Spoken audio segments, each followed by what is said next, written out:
Hello and welcome to the CER podcast, Unpacking Europe. My name is Zselyke Csaky and I'm a Senior Research Fellow at the CER. I will be your host today and we will be discussing the latest on enlargement. Because in recent weeks, there have been quite a few ideas swirling around, from a German plan on associate membership to various versions of gradual integration, to participation in certain parts of a European project or membership without veto rights. So, to make sense of all of this, I'm joined by Milan Nic, a senior research fellow at DGAP, the German Council on Foreign Relations, and an expert on EU enlargement, Central Eastern Europe, and the Western Balkans, among other things. So, Milan, welcome to the show. Thank you, Zselyke. Thank you for having me. Let me start by asking you to describe the state of play to make sense of all of this. Basically, what are the proposals that have come up in recent weeks, or maybe even the last few months, on enlargement, and how different are they from previous proposals, if they are different at all? Well, let me start by saying that there are too many moving pieces in this debate, so it's still quite fragmented debate. And there is also the other side of this coin is that there is still a lack of leadership and lack of decisions. So before I come to Chancellor Merz's letter on special status for Ukraine and other ideas, maybe on the operative side, it makes sense to look at the playing ground, like what we are talking about, like who is there from the candidates, and then also why is it so difficult on the side of the EU leaders, and when we can have even a proper discussion among EU leaders on enlargement and therefore some guidance outside of the usual cycle, which is that conclusions on enlargement are dealt with at the December European Council, and there is the Commission sort of proposes upgrades as part of its annual so-called enlargement package, which usually comes in October, November. But we are outside of this cycle for a reason. To simplify, I would say the reason was Hungarian veto under Viktor Orban on Ukraine, which is now lifted. But I would start by taking the stock where we are on looking at what's happening with the candidates. So as people might know, there is one group of candidate countries which are called by Commission frontrunners. There are two Balkan countries, Montenegro, which is very advanced in the accession process, in the membership negotiations. They closed about half of the 33 negotiating chapters, and they want to finish by this technical part of accession process by the end of the year, which is too ambitious. But even if they will manage a few months afterwards, they are the only credible candidate that might move on towards membership within the mandate of this commission. Then the second Balkan frontrunner is Albania. Albania hasn't closed any single chapter yet, but it opened formally all negotiating clusters of the 33 chapters. We might come to it why these days and this week is also a turning point for them, because they were issued a positive interim assessment, so IBAR, interim assessment benchmark report from the Commission, which clears them to close chapters. Then there are two Eastern candidates, frontrunners, Ukraine and Moldova. Formally, they haven't opened any cluster yet because of Hungarian veto on Ukraine, and they are still sort of tied together.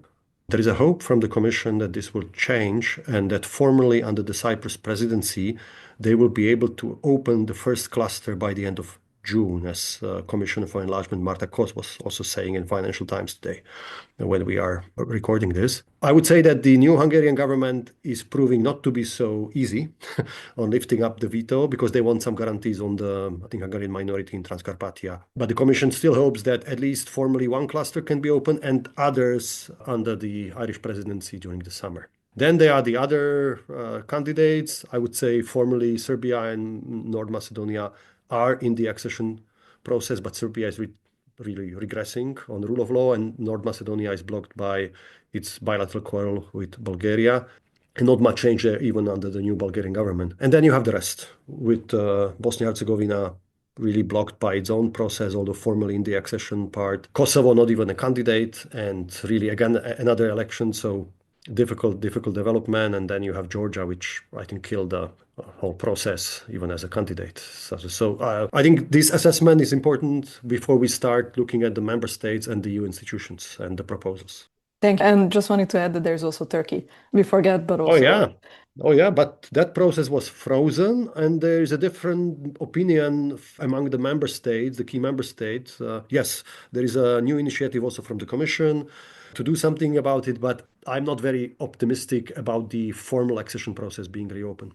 Yes, I agree on that. Then on the frontrunners, especially, we have heard these ideas from Chancellor Merz and from others to have some kind of a different accession process for them, especially in the case of Ukraine. So can you just go a bit into detail on that? Yes, so you have a match of actually a rigidity of EU accession process and institutions on this, with the difference of opinions and quite fragmented sort of approach in the capitals. The Commission tried to speed up all of this at the beginning of the year with the set of options. This was driven by the expectation that there will be a peace talks on Ukraine with Russia coming soon, peace plan, and the EU needs to be ready with Ukraine in particular. They offered the idea among the three options. The most sort of discussed was reverse enlargement, which meant that Ukraine could become a formal member without fulfilling all the criteria and without sort of having access to all institutions or programs. This was killed by the member states. Second, not very developed idea was a gradual integration plus programs. And the third, pro forma, was sort of status quo. So there was an interesting activity sort of from the beginning of the year, starting by the proposals of the European Commission on how to move forward. Then recently there was a letter of German Chancellor Merz on special status for Ukraine. And then there was a non-paper of group of Friends of Western Balkans led by Austria and Italy on how to develop gradual integration, I think submitted formally at the level of General Affairs Council. I'll start with the Commission because that was the big pitch. And it came, I think, against the backdrop of things evolving on the war in Ukraine, expectation that there might be a ceasefire brokered by Americans and perhaps a peace talks coming soon-ish. And the EU needs to be ready, because part of the political anchoring of Ukraine and some kind of guarantees will be a political sort of future of Ukraine in the EU as part of sort of security guarantees. It was clear that Ukraine would not be ready for membership in such a speedy time, a few months or a year, so that regular accession process will not make it. So that's the background against which the Commission came with the idea of very controversial idea, a new idea, very innovative, of reversed enlargement. This is not their name. They don't like the name. They were, I think, talking about phased-in membership. And the idea was that Ukraine would be a political member before fulfilling all the criteria and having access to institutions or programs, and it would be a phased process. The second option on the table for member states was gradual integration with access to programs, and the third one was status quo, moving as it is. Now, the way how these proposals were handled by the Commission President von der Leyen cabinet and the member states were also peculiar. There was some leaks and it was hastily prepared, and all of a sudden there was an informal dinner by the head of the cabinet of von der Leyen, Bjorn Seibert, with the Perm reps, on which he presented the options to test the ground and support, and immediately the main option was killed. This was at the beginning of March. And I think that opened door to initiative from the capitals, to other ideas and proposals. I think the most significant out of that is the recent letter of German Chancellor Merz that spelled out the so-called association membership for Ukraine. I'm saying it's important because not only because it comes from Germany, but because it is also innovative, far-reaching, and I think Germany is pushing to have a discussion about this proposal at the European Council in June. The other ideas, I think, will feed into discussion, but Chancellor Merz said that he used the informal summit in Nicosia to discuss this with leaders. And also, there is some reason why they didn't wait for consensus with France or other group of member states and sort of stick their neck and throw it there in the letter to Presidents Costa and von der Leyen and the Cypriot presidency alone, which is not ideal also. We can go into the proposal, what is there, but basically it outlines, I have the letter in front of me, and out of 4.5 pages, 3.5 are devoted to Ukraine and to outlining to this new political status called associate membership. It includes participation in various formats of the Council, including European Council for Ukraine, at the Commission, observer status at the Parliament and other institutions, and then step-by-step application of acquis to Ukraine progress, some programs, two caveats. Number one, the final objective remains the same, full membership. This is just an interim political stage. And second, no implications for the EU budget. Right. So before actually discussing how realistic this proposal is, which is something that I want to do, I just want to go back a bit and reflect on the fact that some of these ideas have been around for some time, especially in the think tank circles. So SEPS and CEP in Belgrade, they developed much of the gradual integration idea under different names. Yeah. So this is not new in the sense. And what I'm wondering, whenever there's discussion about this, that right now they are being discussed at the member state level, but it's hard to see whether there's progress. So I think the question for me is that, is it fair to say that these ideas just represent a basic inability by the EU to actually advance enlargement because somehow they're trying to work around it, and they are mostly just a cover-up for the fact that most member states actually are not ready for enlargement or don't want enlargement? Or would you push back? Would you say that that's not fair? No, I think there is a lot to it because the global developments and developments in war with Ukraine dictate the fact that EU has to deal with enlargement. And I would say also Montenegro's progress coming close to closing all the chapters sort of pushes this. But then you have political reality in the member states. And the public opinions, which the recent barometers show that there is a lack of sufficient support for enlargement. But I think it would be a mistake not to mention two other big sort of elephants in the room, which are sort of part of the enlargement debate, but not directly linked. One is that the big battle in the EU will be the annual negotiations over the multi-annual financial framework, the EU budget. And there is, because of the mandate of French President Macron, limited to next spring, this is a priority for Germany, for instance, to try to have a deal on the big budget negotiations with the consensus of EU27, which is always complicated and is very complex by the end of the year. This will be more important than enlargement. And the second thing is that for some member states, the debate on decisions on enlargement were linked to also decisions on internal reforms, how to prepare EU institutions and functioning for a larger EU. And the Commission were supposed to publish a communication on the pre-accession policy reviews, which has been postponed. Originally, it was supposed to be within 100 days of Ursula von der Leyen's second commission, because they want to figure out Ukraine first, what to expect from Ukraine. And then as the largest candidate country, larger economy than all other candidates together, first they need to have clarity on that. They don't have clarity, so they are postponing. So also then there is not much progress on internal reform, and these things are tight for governments and also public opinions, I think. Because the mantra was, what about veto rights? How shall we prepare? There will be a new generation of accession treaties starting with Montenegro, and that discussion is delayed. And also, I think you have different approach on this between Berlin and Paris to start with. Yes, indeed. I wanted to add that France is also an issue on its own right, because there will be French elections next year, and in France you need a referendum on enlargement. Eventually. Yes. Yes. Or 3/5 majority vote in National Assembly or in the parliaments and the Senate, which is even more Seems, yes, indeed. with the Assembly At least Nationale. as difficult as a referendum. Yes, yes. So then let's go into discussing what you think is realistic in the let's say, next year. And let's talk about whether you think this proposal by Merz on associate membership has any chance of succeeding. And then separately, what you think that we should be watching out for in the next few months.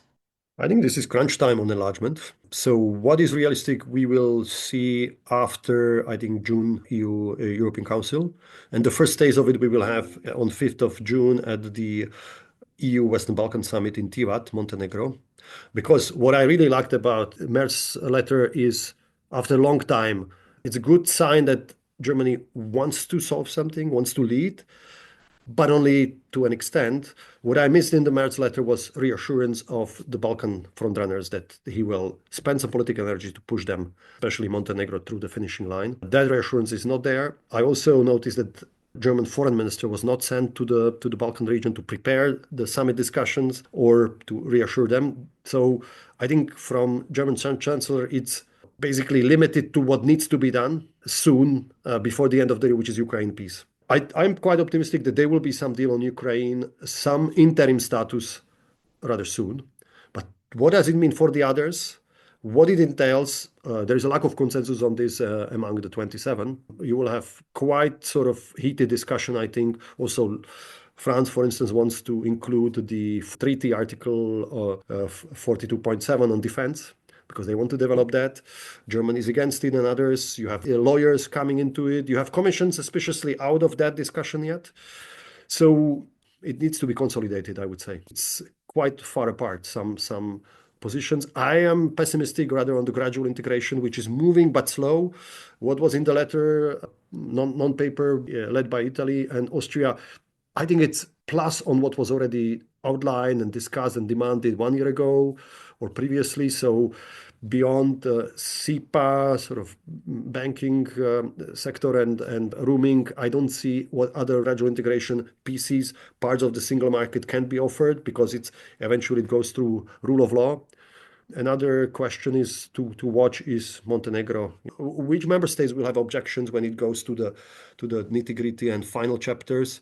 France and Netherlands, especially, and then also Albania. How fast Albania will be moving after they will, I think they reached a positive interim benchmark assessment report on the chapters 23, 24 on rule of law these days, and they can start closing chapters, but how fast they will go. Otherwise, we are talking only about Montenegro. And final point on this, potentially Iceland. There will be a referendum at the end of August on membership, and that can speed up. It can be another sort of surprising candidate, which is part of the single market, and it can go fast. So you have a package. Ultimately, the big question mark in the air is whether the enlargement, this debate will survive next year with a series of elections in a number of member states, not only in France. Yes, I very much agree on that. And thank you for mentioning Iceland, because I think most have forgotten that vote is coming this summer and can potentially provide a boost for the current accession countries. So then I think if we summarize, and let me know if you don't agree with that, but in the next, let's say, year, what we need to watch out for is whether there's actual movement on Ukraine, which really depends on a peace deal. And that movement can mean many things. Then whether with Montenegro, whether there's an actual accession. So the accession treaties will be hopefully drawn up when we are there. And then whether anything happens with Albania. Am I correct, or should we also perhaps Well, let's not look forget, at... yes and no. I think on Montenegro, I would divide two phases, which is finished accession talks and then the ratification, which will take first, there needs to be a treaty, there needs to be consensus on the safeguards, and then a treaty ratification, which in itself will be 2 years. So I would say the big question mark is whether Montenegro will finish before French elections and their own elections in May or June next year. And then the rest, and let's not forget Moldova, because Moldova also is a front runner that under the Danish presidency, there was this front loading of clusters. So they are prepared to open clusters, but they have their own thing on Transnistria. There is a lack of formal process of integrating Transnistria which is, this enclave with the Russian soldiers. And unlike Serbia, Kosovo, there is no formal process, no formal dialogue on that. So Moldova knows this is a big challenge. In all this discussion, you notice that I haven't mentioned a date. I don't want to commit to any date, but the perspective is 2030 for at least, well, let's put it this way. The formal perspective for me is the end of a mandate of current Commission and Parliament, next European election 2029, by which we might have one or more countries close to membership with the ratification. And then the perspective, 2029 to the 2030. I think it's for the first time after a long time a realistic one, at least for a group of countries, which would change the dynamics. Also in the Balkans, you need to enlarge to show Serbia and others that is possible. The front runners in the Western Balkans, Montenegro and Albania, are NATO members. They're already partners to most EU members in NATO. So security-wise, I think this is important that they are stabilized. So. Indeed, I agree. And then I would say that this is a fairly optimistic picture compared to, let's say, the past 10 years, where not much has happened on enlargement. So then my last question is, what happens if, because of the French, there is no ratification, let's say in the case of Montenegro? I don't want to single out France now. Everybody knows that it will be the most difficult national ratification case, unless, and if France is problematic, then others will jump out. But we are far away from that. In the most optimistic scenario, we are talking about what, 3 years from now, and it will be different France by then. So I think the bigger question is if this European Union of 27 members with a complicated domestic politics and the rise of far right, in many countries, and with a lack of consensus on enlargement and a public opinion that are still negative, is capable of enlarging. And without clarity on internal reform. So that's the other side of this coin, which somehow, yes, the argument is that Montenegro and Albania in itself, or Iceland, two small countries, this is what Marta Kos is saying, you don't need to change institutions or something irrelevant to enlarge with these three. Of course, nobody, and you need to do it without treaty change, only with the ratification of the accession treaties. But I think we have a lot of homework on the side of the EU institutions and 27 member states to do before we can credibly say we are ready to enlarge. I think that's a great way to end the discussion. So thank you for the very interesting and actually quite positive conversation, Milan. And thank you to our listeners as well for tuning in. If you haven't, please subscribe, follow us on socials, send us feedback so that we can reach more people. Thank you and goodbye.